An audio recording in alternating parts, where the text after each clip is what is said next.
कहानी की शुरुआत होती है जॉनी नाम के एक मैकेनिक से, जो अपना दिन एक छोटी सी कार शॉप में काम करके गुजारता था। फिर एक दिन उसकी गर्लफ्रेंड बेथ उसके पास आई और उसे वो खबर दी जिससे जॉनी काफी समय से डर रहा था। बेथ ने कहा कि मैं तुमसे ब्रेकअप करना चाहती हूँ। उसे कोई ऐसा चाहिए जो सारी उम्र उसके साथ रहने का भरोसा दे, और जॉनी हमेशा इन सब बातों से बचता रहता है। सच ये था कि जॉनी शादी से बहुत ज्यादा डरता था। असल में वो अपने पिता के बिना बड़ा हुआ था और उसे लगता था उसके पिता ने उसे और उसकी माँ को जानबूझकर छोड़ दिया। इस डर ने उसके मन में घर कर लिया था और ये डर उसे रोक रहा था अपना खुद का परिवार बनाने से। मगर अब तो बेथ भी इंतजार करते करते थक गई थी। उसने इस ब्रेकअप की पूरी वजह जॉनी के ऊपर मढ़ दी, लेकिन अंदर ही अंदर वो इसलिए जा रही थी क्योंकि उसे लगता था कि जॉनी का कुछ नहीं होने वाला, वो गरीब ही मरेगा। बेथ के जाने से जॉनी को दुख तो बहुत हुआ और उसने फैसला किया कि मैं बस अपनी माँ का ख्याल रखूंगा और अपनी मामूली सी जिंदगी में खुश रहूंगा। उस रात जॉनी एक बार में गया जहाँ वो अक्सर अपने दोस्तों के साथ वक्त गुजारता था। अब वो एक दिल टूटे आशिक की तरह स्टेज पर जोर जोर से गाना गा रहा था। तभी अचानक से एक औरत बार में आई और उसका ध्यान तुरंत जॉनी पर गया। गाना खत्म होने के बाद वो जॉनी के पास आई और उसने अपना नाम प्रूडेंस बताया। प्रूडेंस ने समझाया कि वो इंग्लैंड में ड्यूक ऑफ ग्लासविक की एडवाइजर है। इसके बाद उसने जॉनी को एक प्लेन टिकट दी और कहा कि वो ड्यूक से मिलने जाए। इतना ही नहीं, उसने एक पुराना बर्थ सर्टिफिकेट भी दिखाया जो ये साबित करता था कि जॉनी ड्यूक का असली बेटा है। ये देखकर जॉनी एकदम हक्का बक्का रह गया और उसने वो कागज वापस उसकी तरफ धकेल दिया। जॉनी ने कहा कि मैं उस आदमी से मिलना ही नहीं चाहता जो 30 साल पहले अपने परिवार को यूं छोड़कर चला गया हो। बस यहीं से उसकी कहानी शुरू हुई। अगली सुबह जॉनी सीधा अपनी माँ डॉटी से मिलने गया और सच जानने की मांग की। जब उसकी माँ समझ गई कि इसे बहुत कुछ पता चल चुका है, अब मैं बात नहीं छुपा पाऊंगी, तो आखिरकार उसने अपनी कहानी सुनाई। उसने जॉनी को उसके पिता के बारे में बताया। जब जॉनी की माँ और ग्लासविक का ड्यूक विलियम जवान थे, तब दोनों मिले और उन्हें एक दूसरे से प्यार हो गया। मगर जब विलियम के परिवार ने उनकी शादी को अपनाने से मना कर दिया तो दोनों भाग गए। विलियम ने जॉनी की माँ से वादा किया था कि वो सब कुछ छोड़कर उसके साथ रहेगा, लेकिन उसके ताकतवर परिवार के दबाव ने आखिरकार उसे वापस खींच ही लिया। इस सब से डॉटी का दिल टूट गया और उसने शादी कैंसिल कर दी। लेकिन कुछ समय बाद ही उसे पता चला कि वो प्रेग्नेंट है। उसने विलियम को बच्चे के बारे में बताने के लिए उससे बात करने की कोशिश की थी। उसे बहुत सी चिट्ठियां भेजी, लेकिन कभी कोई जवाब नहीं मिला। ये समझकर कि विलियम उसे भूल चुका है, उसने फैसला किया कि वो अपने बेटे को अकेले पालेगी। अब उसने जॉनी से कहा कि जाओ विलियम से मिलो, ताकि तुम अपने उस पिता को जान सको जिससे कभी मिल नहीं पाए।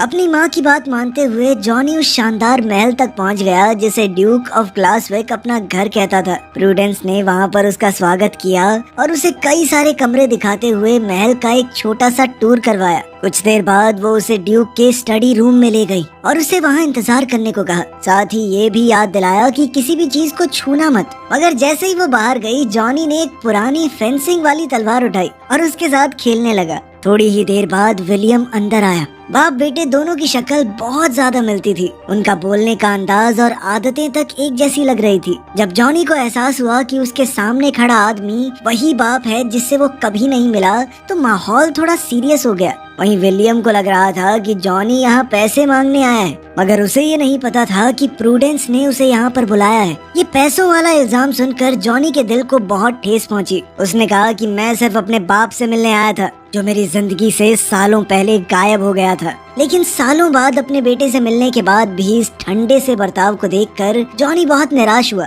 और अब तो वो गुस्से से भर चुका था। जॉनी के जाने से पहले विलियम ने उससे डॉटी के बारे में पूछा। तब जॉनी ने बताया कि मेरी माँ सिंगर बनना चाहती थी। शायद आपको बताया होगा उन्होंने, लेकिन बन नहीं पाई क्योंकि मुझे पालना भी तो था। वो इंतजार नहीं कर सकती थी कि कब उन्हें बड़ा ब्रेक मिले। नॉर्मल छोटी मोटी नौकरियां करनी पड़ी। जॉनी अब अपने पिता से काफी नाराज था, इसीलिए उसने वहाँ से निकलने का फैसला किया। लेकिन प्रूडेंस ने उसे रोकने की कोशिश की। उसने उसे याद दिलाया कि तुम एक शाही परिवार के बेटे हो, तुम अपने पिता के अकेले वारिस हो, तुम्हें ही आगे चलकर ग्लासविक का ड्यूक बनना है। लेकिन जॉनी ने विलियम के बारे में कहा कि मैं इस आदमी के साथ तो बिल्कुल नहीं रहना चाहता। प्रूडेंस ने उससे पूछा, अच्छा ये तो बताओ तुम जाओगे कहाँ पर? इस पर जॉनी ने चिढ़कर कहा कि रुक जाऊंगा किसी होटल में, क्या हो गया?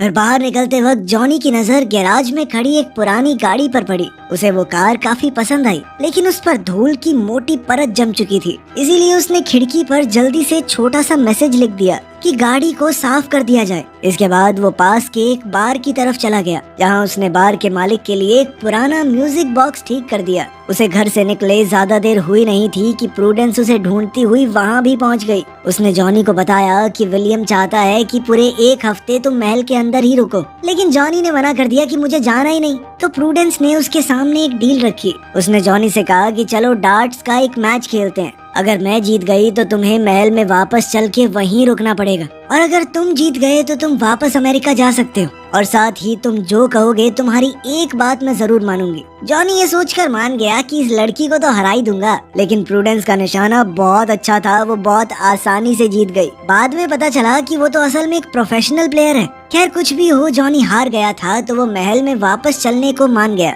उसे उसका कमरा दिखाने के बाद प्रूडेंस सिटिंग एरिया में आराम से बैठ गई और जॉनी की सोशल मीडिया पोस्ट्स को देखने लगी। उसी वक्त एनी नाम की एक नौकरानी अंदर आई और उसने प्रूडेंस को जॉनी और उसकी माँ की फोटोज देखते हुए मुस्कुराते पकड़ लिया। एनी ने तुरंत मजाक में कहा कि क्या बात है, लड़का पसंद आ गया क्या? लेकिन प्रूडेंस ने जल्दी से कहा कि नहीं नहीं, ऐसा कुछ नहीं है। फिर अगली सुबह जब प्रूडेंस जॉनी के कमरे में गई तो उसे एक पुराना फोनोग्राफ ठीक करते हुए पाया, जो कई सालों से काम नहीं कर रहा था। थोड़ी देर बाद वो उसे साइकिल पर घुमाने ले गई ताकि जॉनी ड्यूक की जमीन जायदाद को अच्छी तरह देख सके। उसने बताया कि ड्यूक ऑफ ग्लासविक के नाम पर लगभग 42,000 एकड़ है। इसमें ज्यादातर जमीन खेती की थी। उनकी जमीन पर एक प्राइवेट चर्च भी था और साथ ही परिवार के शाही सदस्यों को दफनाने के लिए एक खास जगह भी। प्रूडेंस ने ये भी बताया कि विलियम के पिता ने परिवार की आखिरी बची हुई दौलत खर्च कर दी थी और साथ ही बहुत बड़ा कर्ज छोड़ दिया था। इसके बाद प्रूडेंस जॉनी को एक फार्म पर लेकर गई, जहां उसका स्वागत फिंची नाम के एक बुजुर्ग आदमी ने किया। जॉनी की नजर तुरंत एक टूटी हुई ग्राइंडिंग मशीन पर पड़ी, जो लगभग 10 सालों से बेकार पड़ी थी। जब उसने पास पड़े चुकंदर के ढेर के बारे में पूछा तो फिंची ने बताया कि आजकल चुकंदर से ज्यादा मुनाफा नहीं होता। उसने ये भी बताया कि तुम्हारे पिता विलियम बहुत ही अच्छे हैं। उसने कभी भी उन किसानों से रेंट नहीं लिया जो ड्यूक की जमीन पर काम करते थे। फार्म घूमने के बाद जब वो वापस महल लौट रहे थे तो प्रूडेंस ने जॉनी की मुलाकात उसके कजन एलिस्टर से करवाई। अगर विलियम का कोई बच्चा नहीं होता तो वही अगला ड्यूक बनने वाला था। फिर खेतों के बीच घूमते हुए प्रूडेंस ने जॉनी से कहा कि एक बार ड्यूक बनने के बारे में जरूर सोचना। मैं बिल्कुल नहीं चाहती कि एलिस्टर उस गद्दी पर बैठे। फिर उसने जॉनी को खुलकर अपनी कहानी बताई। उसके माँ बाप कई सालों तक ड्यूक के परिवार के लिए काम करते थे, इसीलिए वो महल में ही बड़ी हुई थी। जब वो सिर्फ 8 साल की थी तो उसके माँ बाप एक एक्सीडेंट में मारे गए। उस वक्त मुझे विलियम ने अपने पास रख लिया और बिल्कुल अपनी बेटी की तरह पाला। उसे बड़े से बड़े स्कूल में भेजा, जो वो करना चाहती थी करवाया। इसी वजह से प्रूडेंस अपने दिल से विलियम की शुक्रगुजार थी। वो चाहती थी कि अगला ड्यूक कोई ऐसा इंसान बने जो सच में इसके लायक हो, बिल्कुल जॉनी की तरह। अब ज्यादा देर नहीं हुई थी कि महल में खास मेहमान आने शुरू हो गए। उनमें एलिस्टर और उसकी माँ भी शामिल थे और उन दोनों को ही मौका मिलते ही जॉनी को नीचा दिखाने में बहुत मजा आ रहा था। उन्हें लगता था कि जॉनी को शाही रहन सहन के बारे में कुछ भी पता नहीं होगा, क्योंकि वो तो अमेरिका में एक आम इंसान की तरह बड़ा हुआ है। फिर घुड़सवारी के दौरान भी एलिस्टर ने उसे नीचा दिखाने की कोशिश की। उसे पूरा यकीन था कि जॉनी को घोड़ा चलाना आता ही नहीं होगा, लेकिन जॉनी ने घोड़े को बहुत आराम से कंट्रोल कर लिया, जिससे सभी लोग हक्के बक्के रह गए। सिर्फ इतना ही नहीं, उसने एलिस्टर को गिरने से भी बचा लिया। कुछ देर बाद जॉनी किचन में नजर आया, जहाँ वो चुकंदर का जूस बना रहा था और स्टाफ के कुछ लोगों को दे रहा था। तब एनी ने कहा कि पहले तो मुझे ये फल बिल्कुल पसंद नहीं था, क्योंकि इसका स्वाद थोड़ा कड़वा होता है, लेकिन जॉनी का बनाया हुआ जूस चखने के बाद वो बिल्कुल हैरान रह गई कि ये कितना स्वाद था। जॉनी ने समझाया कि इसके बहुत फायदे भी हैं। तभी प्रूडेंस वहाँ पर आई और सबको काम पर वापस लगने को कहा। फिर उसने खुद भी जूस को टेस्ट किया और उसे भी बहुत पसंद आया। शाम को जॉनी ड्यूक के महल में होने वाले एक खास डिनर के लिए तैयार हुआ। जब उसने प्रूडेंस को सुंदर सी ड्रेस में देखा तो वो उसकी खूबसूरती देखकर हैरान रह गया। खैर डिनर के दौरान जॉनी को पहले कोर्स में थोड़ी मुश्किल हुई। प्लेट में अजीब सी मछली थी जिसे देखकर उसका मन खराब हो गया। तभी एलिस्टर ने तुरंत इस मौके का फायदा उठाया और उसका मजाक उड़ाने लगा। तुम्हें तो शाही टेबल मैनर्स के बारे में कुछ भी पता नहीं होगा। कोई बात नहीं, मैं बाद में सिखा दूंगा अगर तुम्हें चाहिए तो। लेकिन जॉनी ने उस पर बिल्कुल ध्यान नहीं दिया। उसने तुरंत एक चुटकुला सुनाया जिससे टेबल पर बैठे मेहमान हंस पड़े। इससे साफ हो गया कि वो एलिस्टर और उसकी माँ से डरने वाला नहीं है। उनकी हर फालतू बात का उसके पास और भी बढ़िया जवाब था। डिनर के आखिर में एलिस्टर खड़ा हुआ और उसने बड़े गर्व से कहा कि मैं अगला ड्यूक होने में बहुत गर्व महसूस करता हूँ। लेकिन उसी वक्त जॉनी भी अपनी सीट पर खड़ा हो गया और उसने सबको हैरान करते हुए कह दिया कि तुम नहीं, अगला ड्यूक मैं बनूंगा, मैं संभालूंगा अपने पिता की गद्दी को। उसी पल कमरे का माहौल तुरंत बदल गया। प्रूडेंस खुशी से चमक उठी और विलियम भी बहुत खुश नजर आया, क्योंकि वो तो हमेशा से चाहता था कि उसका बेटा ही उसकी जगह संभाले। फिर विलियम ने सबके सामने कबूल किया कि जॉनी उसका बेटा है और वही ग्लासविक का अगला ड्यूक बनेगा। ये सुनते ही एलिस्टर और उसकी माँ गुस्से से भड़क उठे। वो बाद में विलियम से अकेले बात करने पहुँचे, लेकिन विलियम अपनी बात पर टिका रहा। उसने कहा कि जॉनी मेरा असली बेटा है, अगर वो ड्यूक बनना चाहता है तो ये उसका हक है। उधर जॉनी और प्रूडेंस एक बार में गए अपने दोस्तों के साथ इस बात का जश्न मनाने। उस रात देर तक जॉनी को नींद नहीं आई, इसीलिए वो गैराज में चला गया और उस पुरानी कार पर काम करने लगा। फिर थोड़ी देर बाद विलियम भी वहाँ आ गया और जॉनी से पूछा कि तुम ड्यूक क्यों बनना चाहते हो। साथ ही उसने ये भी माना कि जब मैं ड्यूक बना था तो मुझे भी नहीं पता था मैं क्या कर रहा हूँ। खैर यूं ही बातचीत करते हुए वो गाड़ी को ठीक करते रहे और धीरे धीरे एक दूसरे को थोड़ा बेहतर समझने लगे। फिर अगले दिन प्रूडेंस ने जॉनी को डांस सिखाना शुरू किया। वो एक आने वाले फंक्शन की तैयारी कर रहे थे। उस मौके पर इंग्लैंड के कई शाही परिवारों के लोग वहाँ आने वाले थे। प्रूडेंस चाहती थी कि जॉनी उनके सामने बिल्कुल भी कम न लगे। डांस लेसन के दौरान अचानक से एनी वहाँ आ गई और उसने जॉनी और प्रूडेंस का शुक्रिया अदा किया, क्योंकि उन्होंने उसके बॉयफ्रेंड को भी फंक्शन में आने का न्योता दिया था। जल्द ही प्रूडेंस को पता चला कि जॉनी ने फिंची और उन किसानों को भी न्योता दिया था जो सालों से इस जमीन पर काम कर रहे हैं। ये सब सुनकर प्रूडेंस थोड़ी इमोशनल हो गई, खास करके इस बात को देखकर कि जॉनी को यहाँ आए कितना ही वक्त हुआ है, फिर भी उसे यहाँ पर काम करने वाले सभी लोगों का ख्याल है। अब जल्द ही उनकी प्रैक्टिस के दौरान माहौल थोड़ा रोमांटिक हो गया। जॉनी और प्रूडेंस एक दूसरे के काफी करीब आ गए और ऐसा लग रहा था मानो दोनों एक दूसरे को बस चूमने ही वाले हैं। लेकिन तभी एनी और कुछ स्टाफ मेंबर्स ने उन्हें देख लिया और दोनों वहीं रुक गए। खैर फिर जॉनी दोबारा से गैराज में उस पुरानी कार पर काम करने चला गया और विलियम भी उसकी मदद करने लगा। बाद में जब वो इंजन को थोड़ा सेट कर रहे थे तब विलियम ने अपने बीते हुए कल के बारे में खुलकर बात की। उसने बताया कि मुझे कभी भी तुम्हारी माँ के खत मिले ही नहीं और मुझे बिल्कुल भी पता नहीं था कि मेरा एक बेटा भी है। उसने ये भी बताया कि मैंने तुम्हारी माँ को कई बार खत लिखे थे, लेकिन कभी कोई जवाब नहीं मिला। आखिर में मैंने मान लिया कि शायद डॉटी अपनी जिंदगी में आगे बढ़ गई है। तब जॉनी ने बताया कि माँ को भी आपका कोई खत नहीं मिला। तब उन्हें समझ में आया कि किसी ने जानबूझकर उन लोगों को अलग रखा था। खैर अब जॉनी ने विलियम से कहा कि एक बार इंजन को शुरू करके देखिए। जैसे ही विलियम ने चाबी घुमाई तो वो पुरानी गाड़ी जोर से दहाड़ती हुई शुरू हो गई। उसी पल दोनों की आंखों में खुशी चमक उठी और वो बच्चों की तरह हंसने लगे। वहीं दूसरी ओर एलिस्टर चुपके से विलियम के स्टडी रूम में घुस गया और वहाँ उसने जॉनी का बर्थ सर्टिफिकेट ढूंढ निकाला। उसे देखते ही वो मुस्कुराया मानो उसके दिमाग में कोई नई साजिश चल रही हो। अगले दिन जॉनी विलियम को उसी पुरानी गाड़ी में ड्राइव पर ले गया। अब वो गाड़ी धुलने और पॉलिश होने के बाद बिल्कुल नए जैसी चमक रही थी।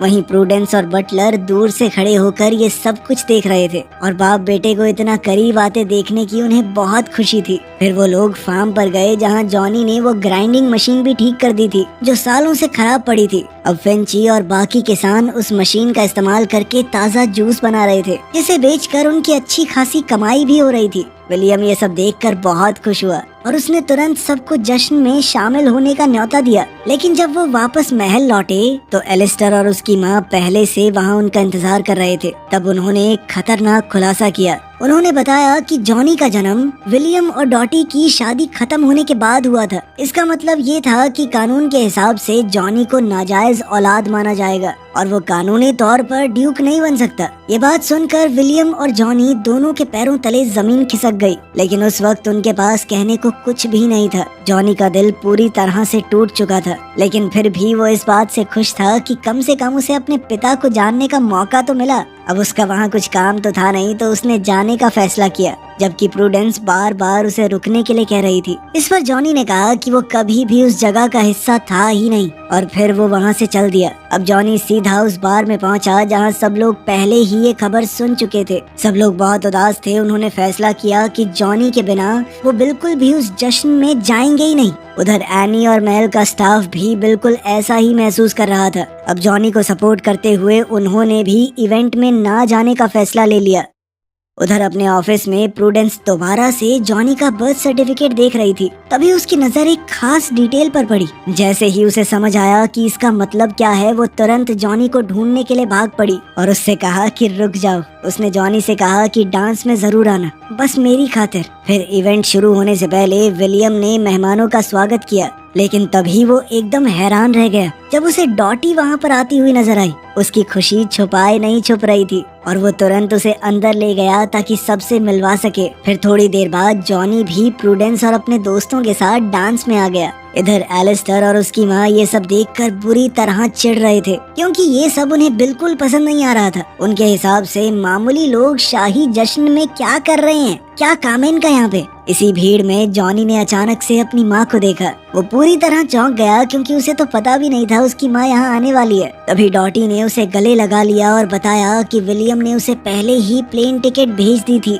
और साथ ही इस मौके पर यहाँ आने के लिए इनवाइट भी किया था। फिर विलियम सभी मेहमानों के सामने आगे बढ़ा और सालों से दिल में दबाए हुए अपने जज्बात खुलकर कह दिए। उसने बताया कि सिर्फ एक हफ्ते में मेरी जिंदगी पूरी तरह बदल गई है। उसके बेटे की वजह से उसकी पुरानी यादें ताज़ा हो गई और अब उसे लगता है कि शायद वो अपनी जिंदगी को दोबारा पा सकता है, जिसे उसने सालों पहले खो दिया था। फिर उसने सबके सामने ऐलान किया कि जॉनी उसका अगला वारिस होगा। ये सुनते ही एलिस्टर तुरंत कूद पड़ा और इस फैसले का विरोध करने लगा। उसने जोर देकर कहा कि जॉनी नाजायज औलाद है, वो नहीं बन सकता ड्यूक। तभी अचानक प्रूडेंस बीच में आ गई और सच्चाई का खुलासा किया। उसने बताया कि शादी को रद्द करने वाले कागजों पर जो विलियम के दस्तखत हैं, वो नकली हैं। ये बात बहुत आसानी से साबित की जा सकती है जब उस सिग्नेचर को विलियम की असली हैंडराइटिंग से कंपेयर किया जाए। विलियम अपने बाएं हाथ से लिखता है और उसका साइन करने का तरीका इतना अलग है कि किसी के लिए भी नकल कर पाना बहुत मुश्किल है। ये सब सुनकर एलिस्टर बिल्कुल घबरा गया और ऐसे ही कुछ भी बड़बड़ाने लगा कि तो क्या हो गया, साइन तो हो रखा है ना।